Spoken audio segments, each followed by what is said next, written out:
that a little bit real quick. Sure. So Jack Bogle, this guy in 1975, has this theory. Hey, if you hold Right. a large sum of these American publicly traded companies, you will see better returns than all those guys that you see in The Big Short and those fancy Wall Street bros. You will actually outperform those people over time. Right. Now, all I got to say to you is this. You obviously were working in corporate America during the 80s, the 90s, the 2000s. This guy in 1975 has a theory. There's guys right now in 2025 that have a theory. So this Jack Bogle guy, he's your messiah? What made him your messiah? Okay, great question. So 1975 just coincidentally happens to be the year that I first started investing. And I had never heard then of Jack Bogle or Vanguard or index funds. And I would not have been wise enough to embrace the idea if I'd heard of them. And the reason I know that is because in 1985, 10 years later when I did, I wasn't wise enough then to embrace them. I was an active stock picker. I was buying actively managed mutual funds that were run by active stock pickers.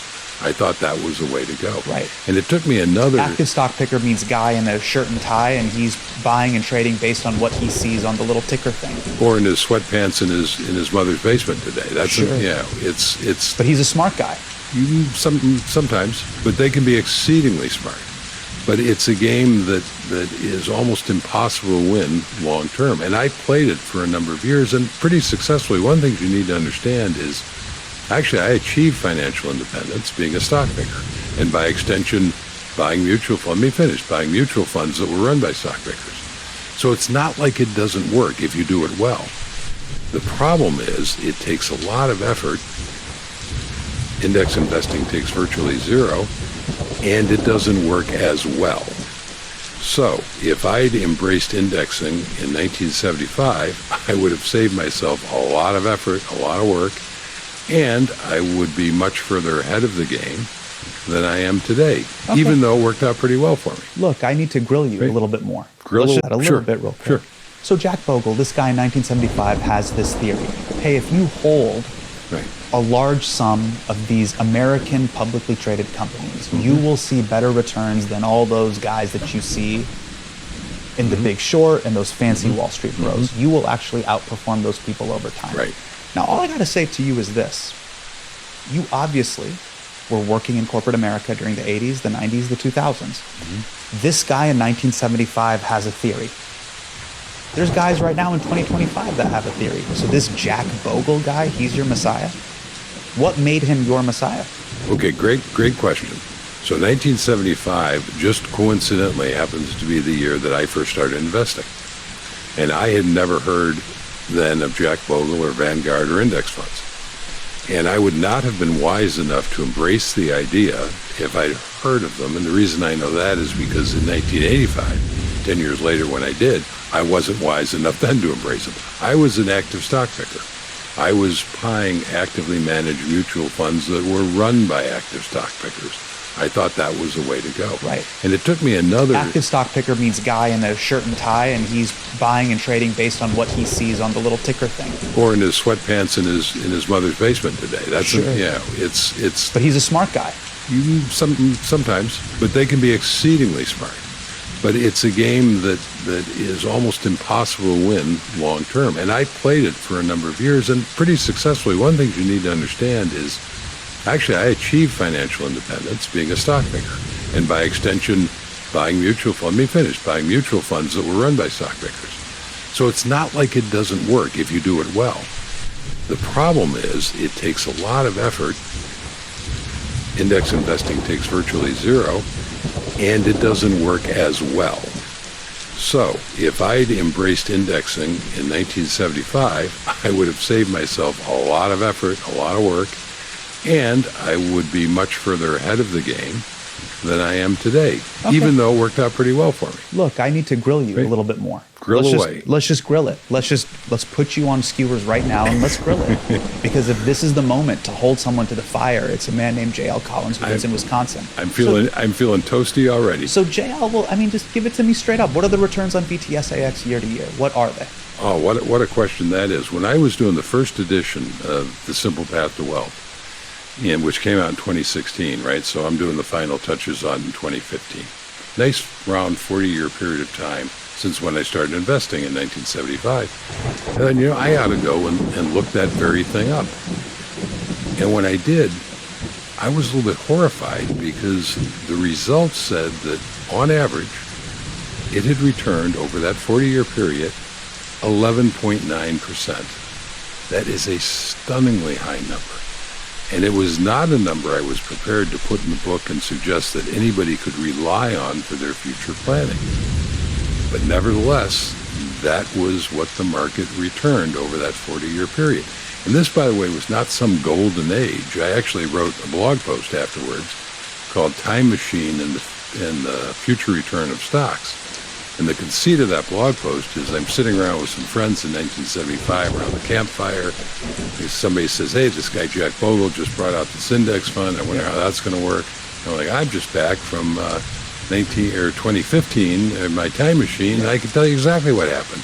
And I go through all the wars, the stagflation, the market crashes, Black Monday in 87, the tech crash, the 08-09 debacle, and everybody around the campfire is like, well, glad you told us that. There's no way we're going to be investing in this index fund, let alone the stock market. And of course, the catch is that, but if you had, almost 12% a year. Fast forward now with the new edition out, 50 years. Good thing to look up again. 10 years ago, by the way, everybody, including Jack Bogle, was saying, returns have been so good, you got to expect the next decade is going to revert to the mean and maybe expect like 4%. Exactly. It was a great decade. And most people listening to us are aware that it wasn't a smooth, easy decade. It had a lot of challenges, and yet it was strong enough that it pulled that average up over 12% a year for that 50 years, 12.2%. JL, you got to stop. This is what I don't like. You're just being so calm, and you're telling me everything's going to be okay, and you don't get it. Every morning I check my phone, and things are bad, and you're not embracing that. That's number one, okay? So this kind of like lullaby to sleep is not the energy I need. This book over here with Christopher Robin going to the 100-acre wood, you don't fucking get it. Democracy's at stake, World War III is about to pop off, and the world is about to fucking crumble. That's number one, and you're not embracing that. Number two, want me? No, I don't need you to push back, because really what I'm doing is I'm channeling the energy of every heterosexual man that's in their 20s and 30s. You want me to be happy with a measly 12% on average return, when I need to come up now. Look at these returns. If I was dumb and I invested in VTSAX, I get 12%. But look, if 10 years ago, I go all in on the real stuff that makes the world turn. All I do is I hold FANG plus NVIDIA, Meta, Amazon, Apple, Netflix, Google, and NVIDIA. I would have gone up 713%, 873%, 633%. 1,268%. JL, had I put my $3,000 into NVIDIA, I would have gone up 26,209% in 10 years. So fuck your 12%, JL. That's amazing. And if you had wings, you could fly. So what crystal ball did you have 10 years ago that told you that? I don't have one? Well, yeah. Obviously, if you knew that was going to happen, if I knew that Bitcoin was going to go from a penny a coin to $100,000, I would have sold everything and gone into Bitcoin. The thing is, you don't know that's going to happen, and there's a lot of stocks that looked every bit as promising as those that you put up 10 years ago that flamed out and went to nothing. You would have wound up broke. Here's a quick story. Sure. When I was dating my wife, she'd never been to the horse races before. My dad was taking me to the horse races when I was 5. Yeah. And I was going with some clients and their wives and girlfriends. And so I invited her to come along. She didn't want to come. I'd never been. So they just come along. It'll be fun, nice people. Yeah. Well, how do I bet on the horses? I said, I don't know. Bring $20. You're going to lose it anyway. And then pick the horse that looks good. You like the colors. You like whatever it is, because you're going to lose your money. It doesn't matter. Yeah. So we go, she looks at the program and she picks this horse randomly, very long odds, like 30 to 1 or something. But you've already established the premise. Right. Take $20, you're going to lose it, but do it just for the fun. It's got zero chance of winning this horse, right? And your beautiful wife, she is having a vibe. She feels like that particular horse is going to Right, win the whole thing. right. I don't even remember why. Okay. Right? But nevertheless, that's the horse she put her $2 on. I figured, okay, this is going to be her first lesson in reality. So we're down at the wire. We're at the fence. We're watching the horses come around into the final stretch. And guess what? Old Paint or whatever it was comes from the back, up in the outside, and wins. Sick. And she is beyond excited. Amazing. She's jumping up and down, and when she settles down just a little bit, she turns to me and she says, "Why didn't you tell me to put my whole $20 on that horse?" I said, "Jane, because I didn't know it was going to win. If I'd known it was going to win, I'd have mortgaged the house. You don't know which horse is going to win. But I do know that VTSAX will reliably make me wealthy. And 12% a year compounded over time, 8% a year. Let's be much more conservative. Compounded over time is an extraordinarily powerful thing." What about, all jokes aside, the reason why I put up Facebook, Apple, Netflix, Right. Google, Amazon, NVIDIA is a gut feeling. What about that gut feeling? Technology Right. is something of the future. So why not kind of spread it across just the tech sector? Why hold it over 3,600 companies when tech is kind of carrying the majority of it anyways? Yeah, so that's a great question. So an index fund today, like VTSAX, it's always cap weighted. That simply means that the larger the company, the greater percentage of the fund it represents. Yeah. So right now, as you point out, tech companies have done great. And so it is heavily loaded with those companies. And one of the criticisms is that, it's really just a tech fund now, because the performance from VTSAX has been, over the last, I don't know how many years, has just been because of these magnificent seven. And that's absolutely true, but that's a feature, not a bug. Because one of the few advantages of being an old guy like me is that I can remember it wasn't always tech companies at the top. I can remember when it was financial companies. I can remember when it was energy companies. I can remember a time when it was consumer staples, because that top sector rotates. I have no idea how long tech is going to dominate. Just like I don't know how long Google is going to be a powerful company. But what I do, and I don't have to worry about it, because if and when it rotates out, I will own whatever comes up to replace it. Because that's the beauty of an index fund. It's a process that I call self-cleansing. It applies to the individual companies. So when Sears fell on hard times and rotated out, I didn't have to worry about it, because I already owned the Amazon and the Walmart and what have you that were coming up to replace it. Self-cleansing means as the poor performing companies fall out of the top they fade away. 3,600. Exactly. And then the top companies now emerge. Right. So you're always holding the leaders of the pack. And here's the rigged part of the game, right? If you have a stock that fades like Sears, what's the worst that can happen? Absolute worst is lose everything, 100%. Yeah. As Amazon comes up, what's the best that can happen? Can it go up 100%? Yeah. 200? Yeah. 300? 1,000? 10,000%? Or as we see with NVIDIA, 26,000. Right. Yeah. So it's, and then you own those regardless. But the problem is you don't know which of those companies is gonna do that, because you don't have that crystal ball we talked about earlier. But you don't have to know, because if you own the index, you'll own there's them. two problems here, which is, number one, I don't have the crystal ball. Nobody does. But number two is I also, because of my internet addiction, I have the memory of an earthworm. But I do see a lot of news stories every day before I kiss my spouse. Right. And one of the things that I've been heavy in both my group chat and the news, is crypto. Bitcoin has had a 82% year over year for the past 10 years.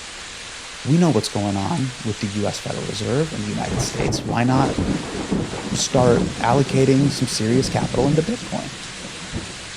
So, it depends on whether you're a speculator or an investor.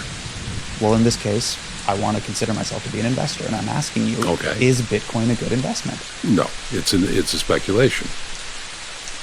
JL, I love you, man, but you're going to get lit up on the internet. You need to not say this. Well, I'm sorry, but you asked me the question. I can only give you the answer I have. So let me explain to you what I mean, right? So Bitcoin, as I said earlier, If you bought Bitcoin 10, 15 years ago, it's done magnificently well. I mean, who wouldn't want that? I wish I'd done that. I didn't, and still haven't, right? But that's not the question. The question is, where does it go from here? It's at 100,000 or somewhere around Right now there. we're talking about 100,000. And when I was talking to Du Bois in the group chat, it was at 13,000. Yeah. And look at me. Yeah, but that was then. This is now. So where does it go from now? Well, Where does now it go I'm getting from made here? fun of, JL, and that's what you're not understanding. And I live with regret, and they're roasting me. And they have laser eyes and like, you dumbass. Yeah. You're out here podcasting and doing ad reads when you could have gone all in on Bitcoin and 10x'd it.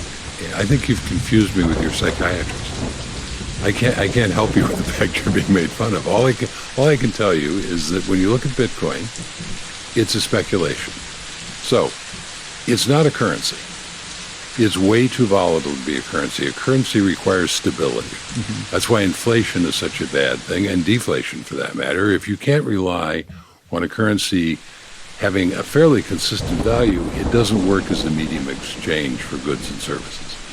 And maybe crypto will get there at some point, but right now it's not. Okay. All right.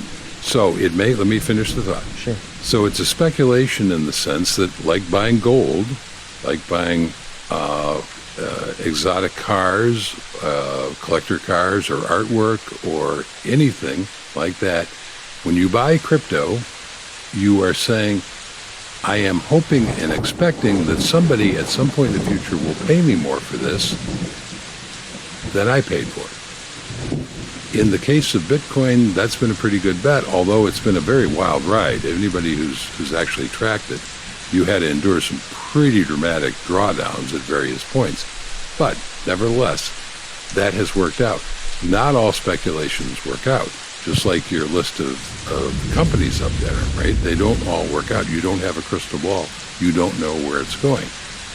That's a speculation. An investment, something like VTSAX, which is in all those publicly traded companies, those companies are all filled with people actively working to produce and provide products and services for people who want them, and if they do it well, they will make money doing that, and as part owners of those companies, we benefit from that. They are creating wealth. They're not relying on somebody saying, yeah, someday in the future, maybe somebody will pay me a little bit more for General Motors.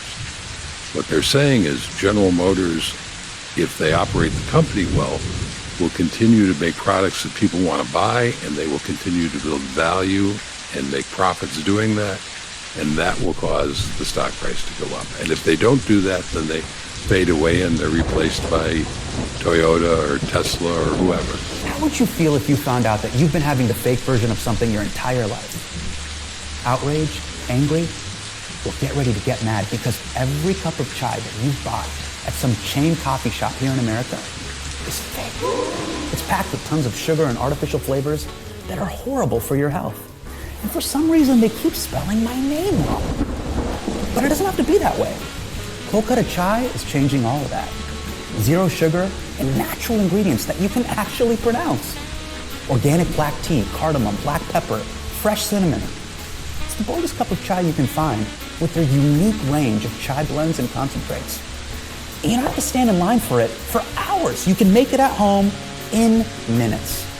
It's the only chai that's allowed in the Minhaj household. All other chais are forbidden.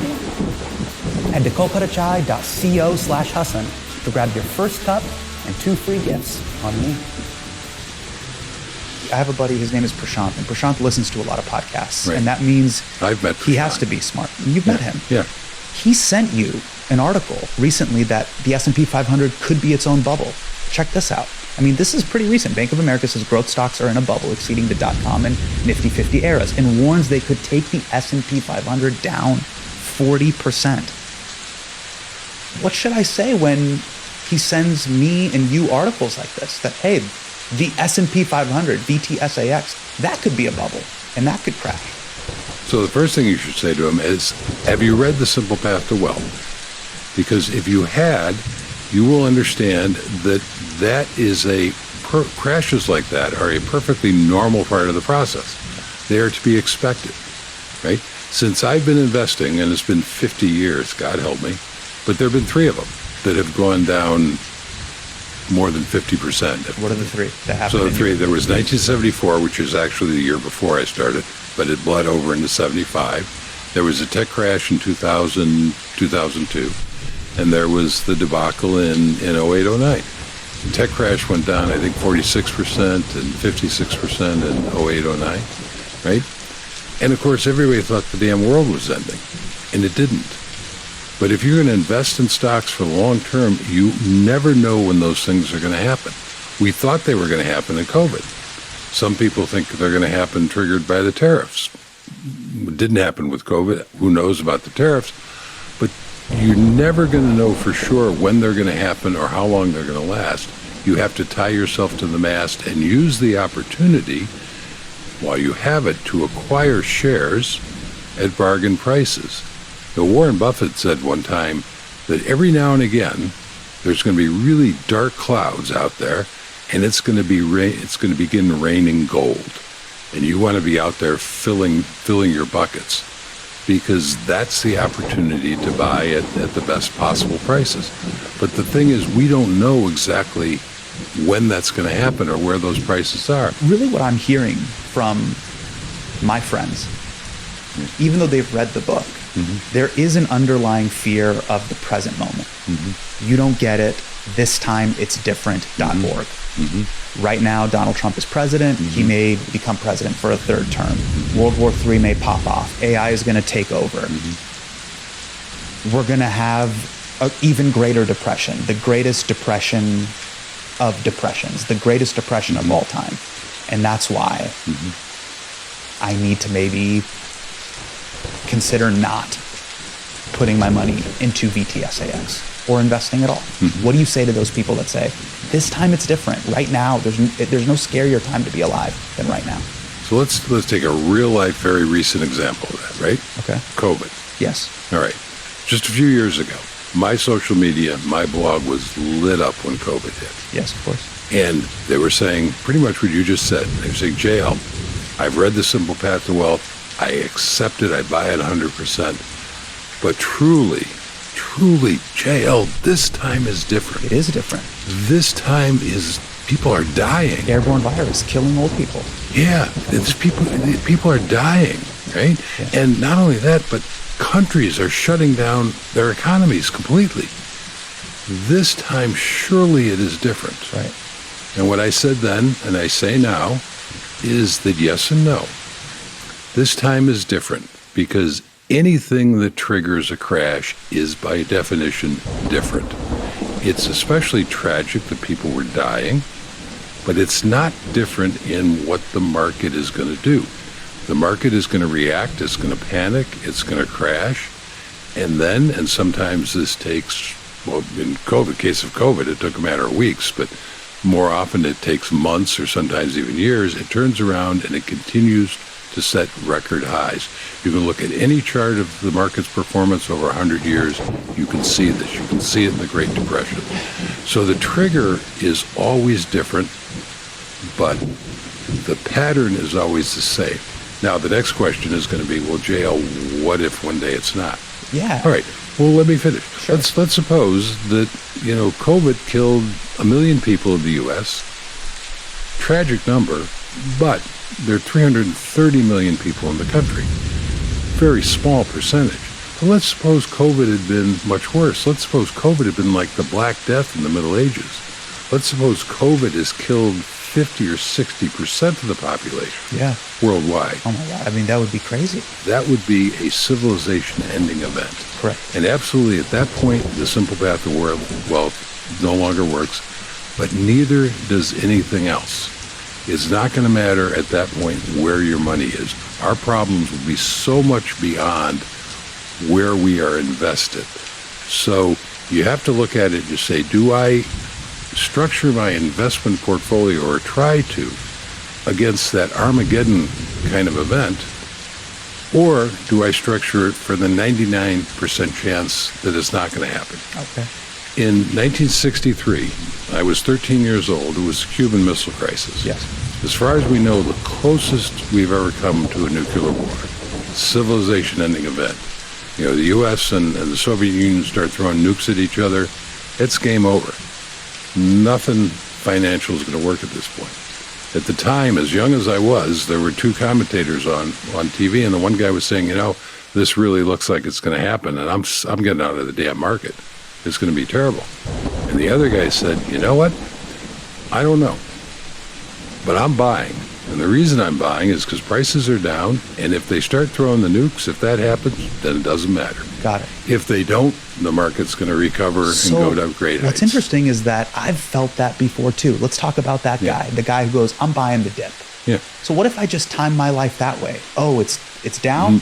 Let me dive in. Yeah. Then when it's up and sky high, I'm out. I'll sell. Yeah. Right? Oh, and then let it dip again. So almost play double dutch. Oh, wow. What a great idea. Why didn't I think of that? So here's the problem. How far is down? I know when it says it's crashed. Dozens of percentage points on the news. Yeah, but when does it turn around? How high is up? Right? I mean, the problem is you don't know that. So let's look at COVID again, right? So COVID starts dropping, and it crashed pretty quickly, and it dropped, as I recall, like 33% in a matter of days or a week anyway, right? Nobody, including me, saw that it was going to immediately turn around. Yeah. But so if you were planning on doing what you were just describing, and you're watching that dip in COVID, you pull the trigger at 30%, or do you say, no, it's going to go lower? And if you wait too long, then you miss it, and it goes back up, and you miss the ride. In 2023, yes, you wrote a blog post called "Why Your House is a Terrible Investment," and then you hit publish. Half the internet turned on you. Two questions. Number one, why do people get so worked up about this issue? And number two, why is my house a terrible investment? So actually, I wrote that post originally in 2015, and the team updated it in 2023, I guess. But your house is a terrible investment because it basically is not an investment, right? You shouldn't think of your house as an investment. Sometimes it works out, it goes up in value, but it's a place to live. It's a lifestyle choice, right? So you need to separate in your mind what an investment is and what a house is. So, when you invest in a house, you're taking on enormous expenses. You've got your mortgage, which everybody thinks of, and they say, I can buy this house and the mortgage is no more than my rent. And they're forgetting conveniently about, there's real estate taxes, right? And then there's all the maintenance and repairs on it. And you're going to buy the house and not remodel the kitchen? You're never going to remodel the kitchen in your apartment, but very few people buy a house and don't start immediately changing it. You're going to buy furniture for it. You're going to buy appliances for it. It's never ending. And all that's fine.